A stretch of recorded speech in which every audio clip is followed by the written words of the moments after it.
Dans cette première partie, les gars, on va essayer juste de faire des rappels sur l'ordinateur. Ici, l'objectif, c'est de mettre à niveau tout le monde. Même une personne qui n'a jamais touché un ordinateur va pouvoir, juste après cette partie, pouvoir bien l'utiliser. Si toutefois vous maîtrisez l'ordinateur, vous pouvez directement passer à la deuxième partie. Mais nous, on va commencer par ce qu'est un ordinateur. Un ordinateur, c'est une machine électronique qui permet de traiter, de stocker des informations pour exécuter diverses tâches comme écrire, naviguer sur Internet ou gérer des données. Ses principaux avantages incluent sa rapidité d'exécution, sa capacité de stockage, l'automatisation des tâches répétitives, sa connectivité à Internet et sa polyvalence pour de nombreuses activités. Donc aujourd'hui, tout le monde est d'accord que les ordinateurs sont incontournables dans plusieurs domaines de la vie quotidienne. Il y a même aujourd'hui des voitures qu'on contrôle avec des ordinateurs. Juste on pourrait prendre l'exemple de la maintenance automobile. Autant pour détecter les pannes d'une voiture, il fallait juste diagnostiquer, essayer de voir là où ça marche pas et tout. Mais aujourd'hui, on vient en branche en ordinateur et dans l'ordinateur, on peut facilement détecter les pannes. Donc vraiment, un ordinateur, les gars, aujourd'hui, c'est indispensable à notre quotidien. Et ça nous aide beaucoup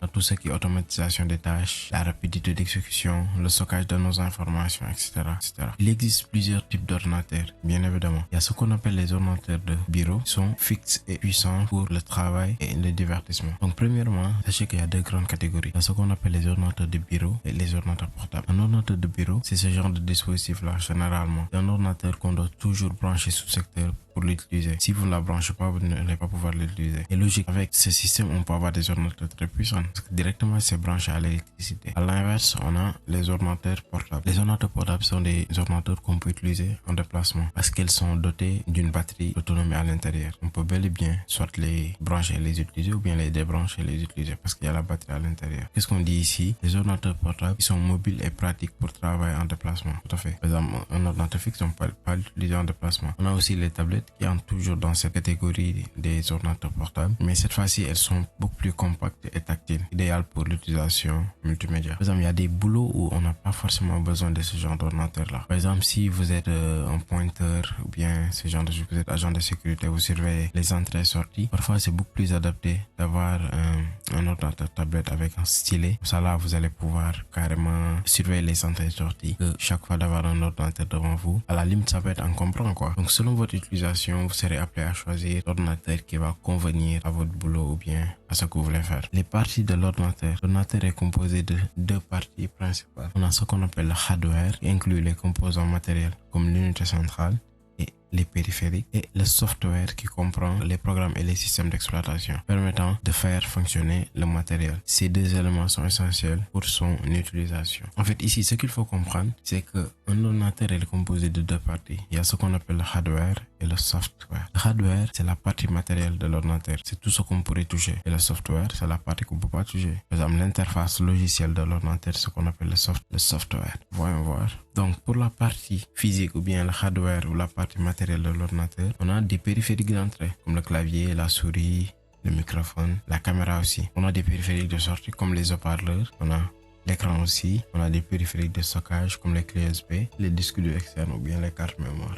Donc tout ça, ça fait partie de la partie matérielle de l'ordinateur. Parce que ouais, bon, quand même, il y a l'unité centrale d'abord, qui est l'élément le plus important de l'ordinateur central. Après l'unité centrale, on a les autres périphériques, à savoir les périphériques d'entrée. Quand on dit périphériques d'entrée, ça permet de faire entrer des informations sur l'ordinateur. Périphériques de sortie, ce sont des informations qui sortent de l'ordinateur. Par exemple, les haut-parleurs, ce sont des périphériques de sortie parce que ça permet de faire sortir du son. Parce que ouais, alors que le micro, ça permet de faire entrer du son dans l'ordinateur. C'est ça la nuance qui existe entre périphérique d'entrée et périphérique de sortie. Périphérique de stockage, c'est là où on peut stocker des éléments. Par exemple, sur une clé USB, on peut mettre par exemple des films, des jeux, des fichiers, des documents, etc., des images, bien des disques durs aussi, etc.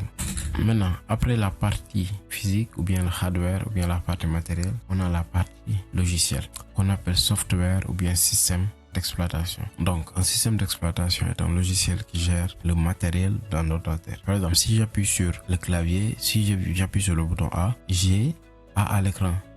Grâce au système d'exploitation. S'il n'y avait pas de système d'exploitation, rien n'allait se passer. Donc, on dit qu'un système d'exploitation est un logiciel qui permet de gérer le matériel d'un ordinateur et permet l'interaction avec les utilisateurs. D'abord, il permet de gérer la partie matérielle de l'ordinateur, permet aussi à l'utilisateur de pouvoir interagir avec l'ordinateur. Parmi les principaux systèmes d'exploitation, on trouve Windows, utilisé pour le travail et le divertissement. Bon, on a Windows qui est l'une des systèmes d'exploitation les plus répandus. D'ailleurs, je pense que plus de 80% des ordinateurs ou bien 70% des ordinateurs au monde sont dans le système Windows. D'accord. Après le système Windows, on a le système Mac OS. Mac OS, bon, généralement, c'est avec les ordinateurs MacBook. Donc, ce sont les ordinateurs de Apple, quoi, les ordinateurs de la pomme. Donc, là-bas, on a des systèmes Mac OS. Et dernièrement aussi, on a un système Linux. Quand même, il y a d'autres systèmes d'exploitation, hein, mais les systèmes d'exploitation qu'on retrouve le plus souvent sont Windows, qui est très fréquent dans plusieurs ordinateurs, vu la flexibilité et la facilité d'utilisation. On a Mac OS qu'on retrouve dans les ordinateurs MacBook. Et il y a le système Linux qu'on peut bel et bien utiliser dans des ordinateurs Windows ou bien Mac. Mais quand généralement c'est utilisé par les développeurs ou bien les informaticiens les plus aguerris, quoi, eux, ils utilisent Linux parfois. Parce que, comme on l'a dit ici, c'est flexible et c'est open source. Voilà. Maintenant, pour mieux comprendre les systèmes d'exploitation, on va ramener ça à des choses qu'on utilise très souvent, à savoir nos smartphones. Donc, il y a un système qui s'appelle Android, que tout le monde connaît. Il y a un système aussi qui s'appelle iOS pour les iPhones. Donc, les systèmes d'exploitation, c'est juste les logiciels qu'on installe dans les machines électroniques. Par exemple, à savoir les ordinateurs ou bien les téléphones mobiles aussi. Donc, ici, on dit que Android est pour les smartphones et les tablettes iOS, optimisé pour les appareils Apple. Voilà, tout ce qui est iOS est optimisé pour les appareils Apple. Android, on le retrouve sur n'importe quel téléphone. À part les iPhones, on peut retrouver Android. Chaque système répond à des besoins spécifiques. Ça, c'est vrai. Par exemple, pour la plupart du temps, on dit que tout ce qui est graphisme et tout, c'est mieux d'utiliser macOS, quoi. On peut avoir des logiciels très optimisés pour macOS. Mais quand même, bon, ça marche bien aussi sur Windows. Maintenant, ici, on va directement sur l'interface de l'ordinateur. Nous, on va utiliser le système d'exploitation Windows parce que c'est l'un des systèmes les plus utilisés. Et aussi, si vous maîtrisez Windows, facilement, vous pouvez utiliser le seul système d'exploitation. Donc, premièrement, si vous appuyez sur le bouton de démarrage de l'ordinateur, vous allez tomber sur l'écran de verrouillage. S'il y a un mot de passe, vous mettez le mot de passe. S'il n'y en a pas, vous cliquez 2 fois sur la barre d'espace. La barre d'espace, c'est le plus gros bouton du clavier. Et vous allez tomber sur cette interface-là. D'accord? Là, c'est l'interface d'accueil d'un ordinateur sous Windows. Les gars, c'est différent d'un ordinateur sous macOS ou bien d'un ordinateur sous Linux. C'est bon? Maintenant, ici, d'abord, vous voyez la partie que j'ai mis en rouge. C'est ce qu'on appelle le bureau. D'accord? Le bureau. Et la partie qui est située en bas, c'est ce qu'on appelle la barre de tâches. Maintenant, il y a quelque chose de fondamental à comprendre ici. C'est l'utilisation de la souris. Donc, premièrement, utilisation de la souris ou bien du pavé tactile. Les gars, ça c'est une souris, ça c'est un pavé tactile. Généralement, les pavés tactiles, on les retrouve dans les ordinateurs de bureau. Maintenant, ce que vous avez ici, c'est le pointeur de la souris. Donc, que ce soit avec la souris ou bien le pavé tactile, vous avez un pointeur. Et par exemple, lorsque je déplace la souris, vous allez voir qu'il y a le pointeur qui se déplace. Lorsque je mets mon doigt sur le pavé tactile, il y a le pointeur qui se déplace. On y va? La souris ou bien le pavé tactile permet de contrôler le curseur à l'écran et d'interagir avec l'ordinateur. Voici comment les utiliser. Pour déplacer le curseur, faites glisser le doigt sur le pavé tactile. Parfait. Par exemple, si tu mets le doigt ici, tu vas voir que l'élément là va bouger. Le clic gauche appuie une fois sur le pavé tactile avec un doigt pour sélectionner ou bien ouvrir un élément. Par exemple, si je veux faire un clic gauche sur une souris, il faut appuyer sur ce bouton là, mais sur le pavé tactile, il suffit juste d'appuyer ici avec le doigt. Maintenant, après, il y a le défilement. Faites glisser les deux doigts verticales ou horizontalement sur le pavé tactile pour défiler des pages ou des documents. Par exemple, là, si vous voyez que généralement avec la souris, on a ce qu'on appelle une roulotte. Donc ça va nous permettre de défiler sur les documents ou bien sur des pages. Par exemple, si je suis sur une page internet et que je veux descendre vers la page, je vais utiliser cette roulotte. Maintenant, sur le pavé tactile, c'est très simple. Il suffit juste d'amener les deux doigts à ce niveau et de glisser comme ça. Donc là, si vous le faites, vous allez pouvoir défiler. Parfait. On continue maintenant. Voilà. Donc là, ce que je pourrais vous demander dans un premier temps, c'est au moins de déplacer le pointeur comme ça sur le bureau pour voir si ça marche bien. Maintenant, directement après le bureau et l'utilisation de la souris ou bien du pavé tactile, on va attaquer la barre des tâches. La barre des tâches. Donc les gars, ici la barre des tâches, c'est l'une des outils les plus importants sur l'ordinateur. Ça va nous aider dans notre navigation. C'est bon. Donc premièrement, la barre des tâches, elle est scindée en 4 parties. On a le menu démarrer, on a la barre de recherche, on a la barre des tâches actives, en autre aussi on a la barre des états. On va commencer par le menu démarrer. Donc premièrement, vous allez venir sur cette partie-là. Maintenant, il faut comprendre qu'aussi la barre des tâches, elle peut être soit en bas, en haut, vers la gauche ou bien vers la droite. Donc c'est une barre personnalisable. Et sur l'ordinateur aussi, la plupart des choses aussi, elles sont personnalisables. On peut bel et bien enlever la barre des tâches. Comme ça va être masqué. Lorsqu'on aura besoin de la barre, elle va réapparaître. Si on n'en a pas besoin, elle va se masquer. Donc premièrement, vous allez juste prendre votre pointeur et l'amener à ce niveau sur le menu démarrer. Et vous allez cliquer une fois. Pour cliquer, il faut juste faire un tap léger sur le pavé tactile. Si vous avez un pavé sur la souris, c'est le bouton gauche. Voilà. Donc là, vous allez voir que sur le menu démarrer, on a l'ensemble des applications de l'ordinateur. C'est bon? Donc, voyons voir. Le menu démarrer est une interface principale dans les systèmes d'exploitation Windows qui permet à l'utilisateur d'accéder rapidement aux programmes et paramètres de l'ordinateur. Il est composé généralement d'une liste d'applications, comme on vient de le dire, là où il y a l'ensemble des applications et des options pour éteindre ou redémarrer l'ordinateur. Les gars, deuxième chose essentielle sur le menu démarrer, c'est qu'on a les options qui permettent d'éteindre, de redémarrer et de mettre en veille l'ordinateur. Donc, comment on peut avoir ces options? D'abord, vous allez fermer le menu démarrer, si vous l'aviez déjà ouvert, cliquez encore dessus. Maintenant ici, vous allez en haut vers la gauche, vous allez voir que vous avez les trois traits là. Vous allez cliquer sur les trois traits et instantanément vous allez voir que vous avez le nom de l'ordinateur. Par exemple, vous pouvez avoir votre nom si c'est votre ordinateur. Après ça, vous allez avoir document, après document image, après image paramètres et après vous avez le bouton marche arrêt. Si vous cliquez sur le bouton marche arrêt, vous allez constater que vous allez avoir mettre en veille, arrêter et redémarrer. Donc arrêter et redémarrer, vous savez déjà. Normalement, vous redémarrez vos téléphones des fois ou bien vous les arrêtez. Maintenant ici, ce qu'il faut comprendre aussi, c'est le fait de mettre en veille l'ordinateur, il a trois avantages. Par exemple, mettre en veille, ça signifie juste le fait de marquer une pause sur notre utilisation. Par exemple, là, je suis en train de travailler, c'est l'heure du déjeuner. Je peux pas encore éteindre mon ordinateur, donc je serai obligé de mettre l'ordinateur en veille. Maintenant, les trois avantages qu'on a. Premièrement, ça économise la batterie s'il s'agit d'un ordinateur portable, ce qui est très bénéfique. Deuxièmement, ça va garder ce qu'on est en train de faire. Prenons l'exemple de cette vidéo. Par exemple, là, je suis en train d'enregistrer la vidéo. Maintenant, si je mets en veille mon ordinateur, par exemple, à un moment donné, je marque une pause, je mets en veille l'ordinateur et que je reviens après. Si je reviens en mode normal, vous allez voir que j'ai toujours le contenu de formation qui est devant moi. Donc ça, c'est le deuxième avantage. Troisièmement aussi, ça va permettre à l'ordinateur de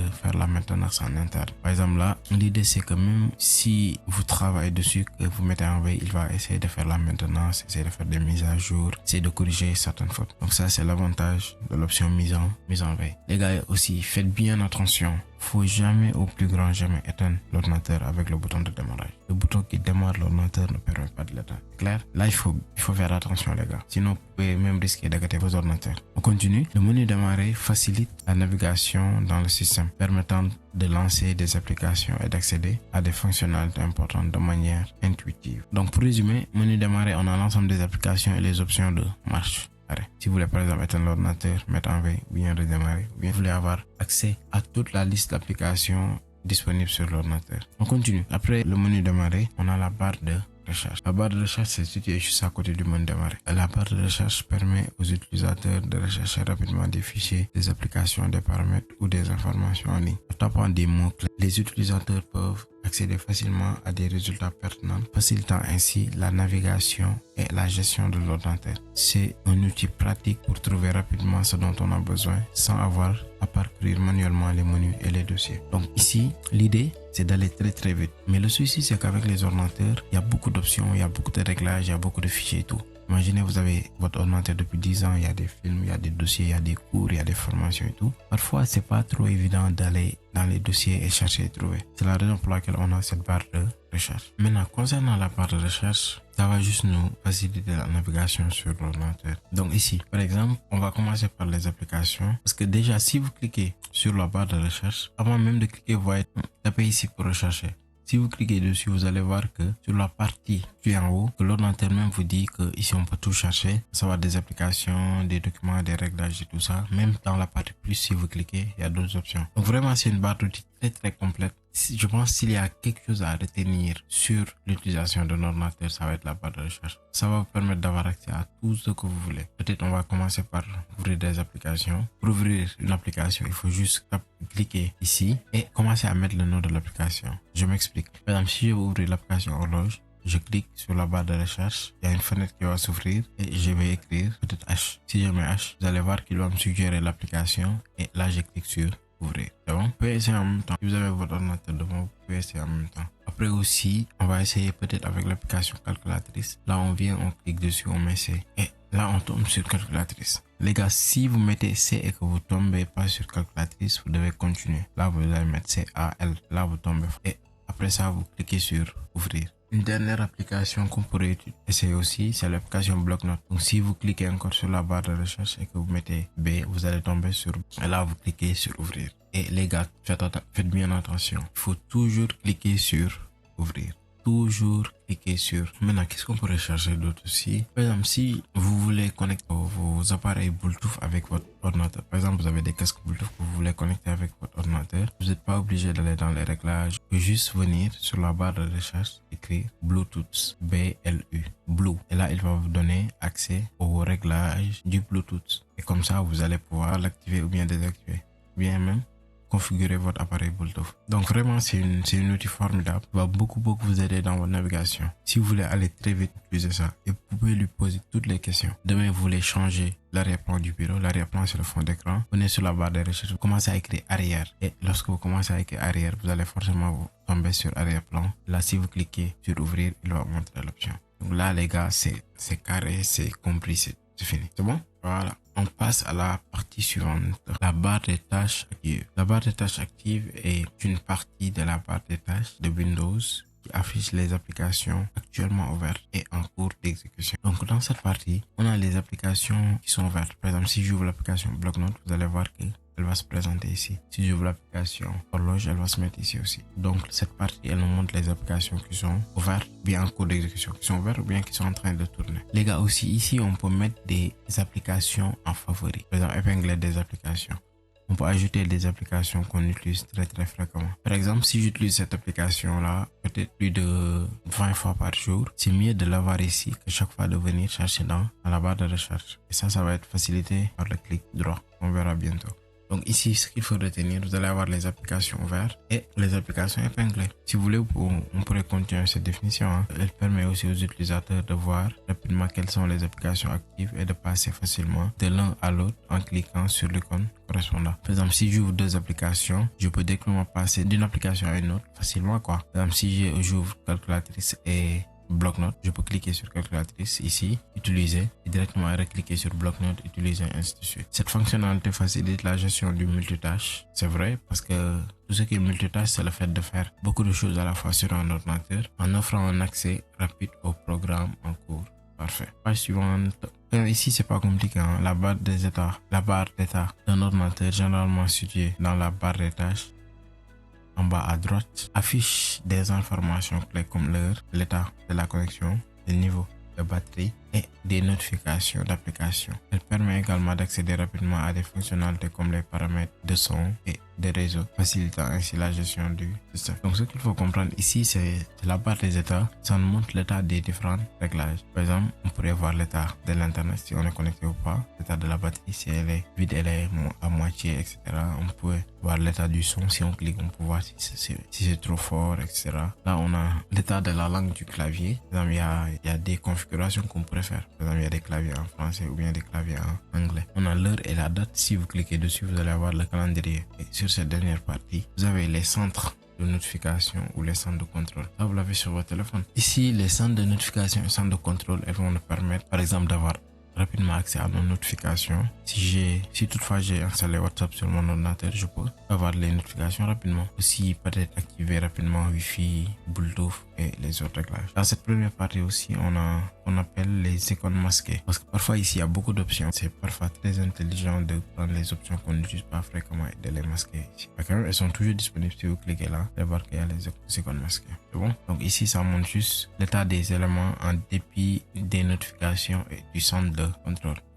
Maintenant, on va parler du clic droit. Les gars, c'est quoi le clic droit? Sur le pavé tactile, bien sûr la souris, on a généralement les deux boutons là. Vous voyez là, ici on a deux boutons, là on a deux boutons. On a un bouton situé à gauche, celui-là, et on a un autre bouton situé à droite. C'est ce qu'on appelle le clic droit. Vous voyez que peut-être depuis qu'on a commencé, on utilise juste le clic gauche, on fait des clics simples. Le clic gauche est appelé aussi clic simple. Maintenant, parfois on sera appelé à utiliser le clic droit pour avoir accès à des options complémentaires. On dit que le clic droit, c'est l'action de cliquer avec le bouton droit de la souris ou bien du pavé tactile, ce bouton là. Il ouvre un menu qui propose des options à l'élément sélectionné. Par exemple, si je viens sur le bureau et que je vois un fichier là-bas, si je fais clic droit sur ce fichier, on me donne des options liées à ce fichier-là. Ce que cela signifie, comme copier, coller, supprimer, etc. Si s'agit d'un dossier, je peux peut-être supprimer un dossier en faisant un clic droit. Mais si vous vous souvenez bien, le clic gauche ne permet pas de faire ça. Du moins, pas facilement, quoi. Donc, Le clic gauche, ça permet juste, par exemple, de sélectionner, d'ouvrir et tout. Le clic droit, ça permet d'avoir des options complémentaires. C'est une manière rapide d'accéder à des commandes ou d'avoir des options complémentaires. C'est bon? Quelques exemples qu'on pourrait prendre. Par exemple, supposons là, on veut créer un dossier. On vient sur le bureau, on fait clic droit. Si encore on veut renommer ce dossier, on vient sur le dossier qu'on a créé, on fait encore clic droit. Donc le clic droit, ça permet d'avoir des options complémentaires sur l'élément sélectionné. Bon, on va voir avec les dossiers quand même. Les dossiers, un dossier est un espace de stockage sur un ordinateur conçu pour organiser et regrouper des fichiers, facilitant ainsi le classement de documents, images, vidéos et autres types de fichiers de manière structurée. En fait, ce que cela signifie, c'est que les dossiers, ce sont des éléments de rangement qui vont nous permettre un peu d'organiser notre ordinateur. Ouais, même l'icône, ça symbolise un peu un classeur, une enveloppe et tout. Donc, supposons que là, j'ai 2 lots de diplômes. On a des diplômes des gens qui sont au Sénégal et des diplômes des gens qui sont, par exemple, au Mali, bien au Soudan. Donc, je peux chercher 2 enveloppes. Sur une première enveloppe, je mets les diplômes des Sénégalais et sur une seconde enveloppe, je mets les diplômes des Soudanais. C'est la même chose. Ça permet juste de bien structurer son ordinateur. Par exemple, si j'ai des fichiers, bien si j'ai tous mes cours éparpillés sur le bureau, je peux juste créer un dossier, l'appeler cours et mettre tous mes fichiers dans le dossier. C'est un dossier. Ce sont des éléments de rangement qui vont nous permettre d'organiser notre ordinateur. Maintenant, pour créer un dossier sur Windows, il faut aller dans l'emplacement souhaité, là où on veut mettre le dossier. Par exemple, nous, on va prendre l'exemple du bureau. Les gars, vous pouvez faire en même temps, il n'y a pas de souci. Sur le bureau, vous allez faire clic droit. Mais attention, on a dit que le clic droit, ça donne des options complémentaires sur le ma section. Donc les gars, faut pas aller quelque part où il y a quelque chose. Donc il faut aller dans le bureau quelque part où il n'y a rien. Si vous faites clic droit, voilà, cliquez avec le bouton droit de la souris bien du pavé tactile sur l'espace vide, l'espace où il n'y a rien, faites clic droit. Vous allez encore continuer sur nouveau, puis vous allez cliquer sur dossier. Et ensuite, vous allez juste donner un nom à votre dossier. Vous pouvez directement changer le nom du dossier et enfin appuyer sur entrée pour valider. Ces étapes vous aident à mieux organiser vos fichiers. Les fichiers, c'est tous les éléments que vous avez sur l'ordinateur. Donc, par exemple, ici, vous allez juste faire clic droit, venir sur nouveau. Sur nouveau, vous allez voir dossier. Et sur dossier, vous allez cliquer sur dossier. Maintenant, après la création, comme on vient de dire, vous pouvez automatiquement changer le nom du dossier. Par exemple, vous pouvez directement écrire votre nom, faire entrer. Bien, vous pouvez attendre. Généralement, si vous créez un nouveau dossier, il va s'appeler nouveau dossier. Peut-être si vous en avez beaucoup, de dossier 1 et 2, 3. Si vous venez de créer un tout nouveau dossier tout simplement. Maintenant, si vous revenez et que vous voulez changer le nom du dossier, vous venez juste faire clic droit. Sur le dossier, vous allez voir renommer, vous allez changer le nom. Si demain vous voulez supprimer aussi, c'est pas compliqué. Clic droit, supprimer. Voilà. Donc les gars, c'est ce qui va marquer la fin de cette première partie. L'objectif c'était de vous initier à l'outil informatique, à savoir les ordinateurs. N'hésitez pas à reprendre la vidéo si toutefois vous avez des questions, bien des parties c'est pas clair. Vous pouvez poser vos questions dans les commentaires. La présentation est aussi disponible dans la description de la vidéo. Les gars, surtout n'hésitez pas à pratiquer parce que ici, plus vous pratiquez, mieux vous maîtrisez. Donc il faut toujours essayer de pratiquer. En attendant, je vais vous donner rendez-vous à la deuxième partie où on va se concentrer sur l'application Word, sur comment on peut créer des documents très professionnels. On va même créer un CV et voir comment on peut postuler en ligne pour trouver du boulot et tout ça. Les gars, merci de votre attention et surtout n'hésitez pas à vous abonner pour ne pas rater le reste de la formation ou bien les formations à venir.